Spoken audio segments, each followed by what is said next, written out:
लागेल तुम्हाला हो साहेब, लागेल लागेल तुम्हाला साहेब, लागेल साहेब लागेल तुम्हाला, साहेब लागेल, हो साहेब लागेल, लागेल असं करू नका साहेब, लागेल तुम्हाला, साहेब लागेल तुम्हाला,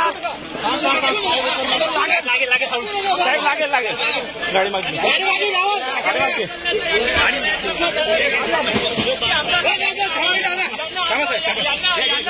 यांना रोखण्याचा प्रयत्न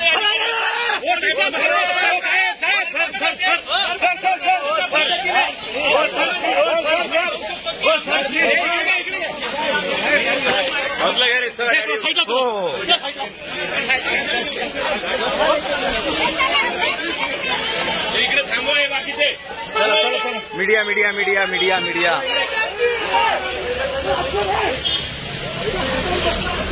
नितीनजी काय सांगा, नितीनजी, नितीनजी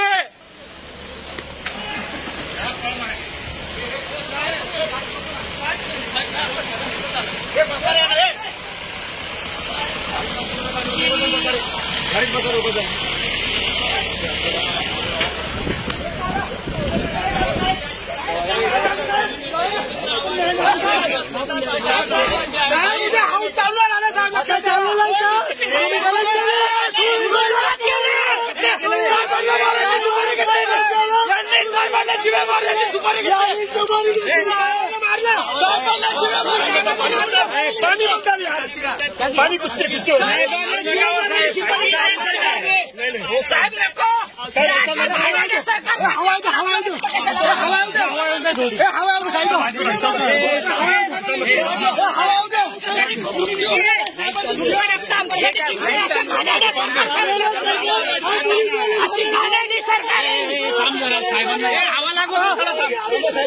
ही आमदाराची इज्जत करते ही सरकार,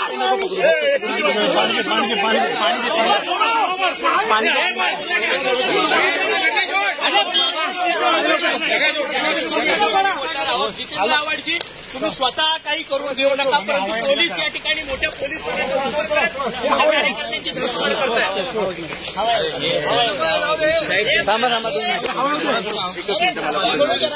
कोकाचा आरोपी आतमध्ये घुसून मारतो, तो निघून जातो आणि जो मार खातो त्याला पोलीस घेऊन चालतात. शांत शांत 2 मिनिटं.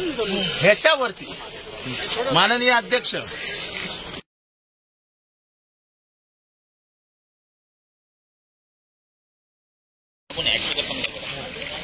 सचिव भुळे, अरे हा आहे मागेच सोड दादा, थांब ना, अध्यक्ष शब्द फिरवतात.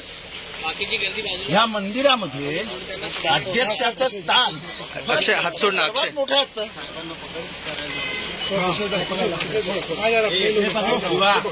फसवतात. आम्हाला सांगितलं असतं की असं करणार आहे, आम्ही करू दिलं असतं. कुठं बोलता आमच्याशी? पोलिसांचा बंदोबस्त या ठिकाणी मोठ्या प्रमाणात वाढव. खुनाचे आरोपी, मकोकाचे आरोपी आतमध्ये घुसून मारतात, ते आहे कुठे? ते कुठे आहेत? तुमचे पोलीस त्या आरोपींना तंबाखू मिळवून देत आहेत. आपण पाहू शकतो आमदार. सर एक काय सांगाल, तुम्ही अगदी एका गाडीच्या पोलिसांच्या गाडीच्या खाली देखील राहून आंदोलन करण्याचा करत होतात, काय सांगाल? अरे एवढ्या पोलीस आणले, 100-200 पोलीस आणले. अरे सरकार हमसे डरती है, पुलिस को आगे करती है. हे बिचारे पोलीस तरी काय करणार? ते हुकमाचे बिचारे ताबेदार आहेत. पण मोकोकाचा आरोपी लपवला जातोय, खुनाचा आरोपी लपवला जातोय, हे महाराष्ट्राला समजू दे. आणि त्यांना लपवण्यासाठी फोर्स वापरला जातोय, हे किती दुर्दैवी आहे. अगदी रात्रीचे 1:30 वाजले तरी तुम्ही आंदोलन करतात. नितीन देशमुख यांना जे आहे थेट ह्या ठिकाणाहून नेलं जात आहे. एकदम प्रश्न नितीन देशमुखचा नाहीये.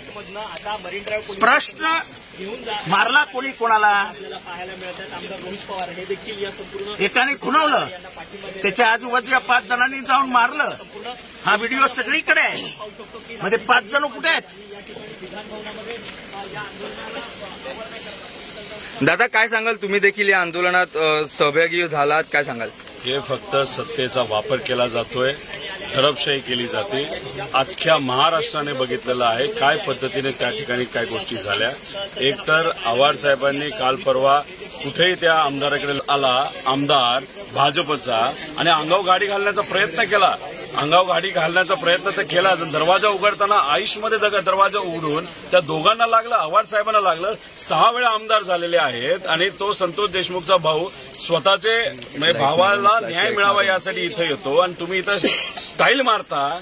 आणि मग आत गेल्यानंतर म्हणजे दुसऱ्या दिवशी आपण बघितलं तर आव्हाड साहेबांना अडचणीत आणण्यासाठी तुम्ही गुंड घेऊन येता. पासेस होते का, त्याच्यावर कुठल्या कुठल्या कारवाई झाल्या होत्या, कुठले कुठले कलम लावले होते. आणि मग तिथं अधिवेशनामध्ये जिथं नितीन देशमुख पास घेऊन आलेला एक कार्यकर्ता फक्त आव्हाड साहेबांवर तिथं हल्ला होऊ नये म्हणून तो पुढे येतो आणि तो या 4 माणसांबरोबर तिथं लढतो आणि तरी कुठेही अंगावर गेला नव्हता. ते लोक अंगावर आले होते. ते कुठे 4 लोक एकावर तुम्ही केस करता, बाकीचे 3 कुठे आहेत? मग इथं तुम्ही काय दाखवण्याचा प्रयत्न करत आहात की तुमचा कार्यकर्ता, तुमचा आमदार, तुमचा मंत्री, तुमचा याच्याच मागे तुम्ही राहणार आहात का? सामान्य लोकांना तुम्ही काय संदेश देणार आहात? मग इथं तुमच्या सक्तीचा, शक्तीचा आणि एवढे आमदार तुमचे निवडून आले त्याचा वापर फक्त तुम्ही कशासाठी करा? दडपशाही.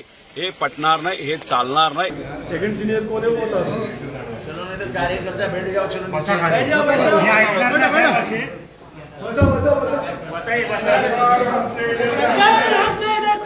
पुलिस को आगे करती है, पुलिस को आगे करती है, पुलिस को आगे करती है.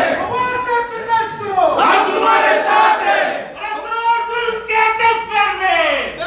ये सरकार हमसे डरती है, पुलिस को आगे करती है, पुलिस को आगे करती है, सरकार हमसे डरती है, पुलिस को आगे करती है, सरकार हमसे डरती है, पुलिस को आगे करती है. मोदी सरकार हाय हाय, मोदी सरकार हाय हाय, फडणवीस सरकार हाय हाय, फडणवीस सरकार हाय हाय, फडणवीस सरकार हाय हाय. नहीं चलेगी, नहीं चलेगी, तानाशाही नहीं चलेगी, नहीं चलेगी, नहीं चलेगी, तानाशाही नहीं चलेगी. सरकार हमसे डरती है, पुलिस को आगे करती है. इंकलाब जिंदाबाद, वंदे मातरम, भारत माता की जय.